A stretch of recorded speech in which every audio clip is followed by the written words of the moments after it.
మిమ్మల్ని నిరాశపరిచినందుకు I'm very sorry. ఈ మాటలు ప్రముఖ దర్శకుడు శ్రీ రామ్ గోపాల్ వర్మ గారు అన్నవే. మీరు విన్నది నిజమేనండి.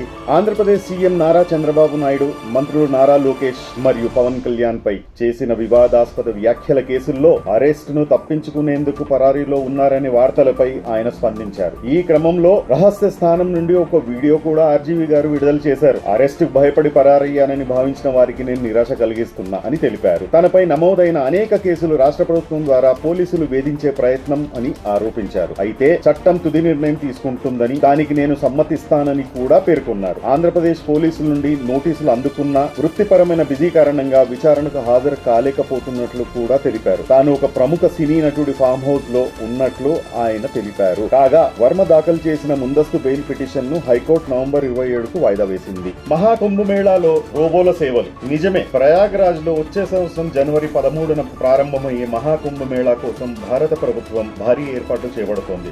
ప్రపంచంలో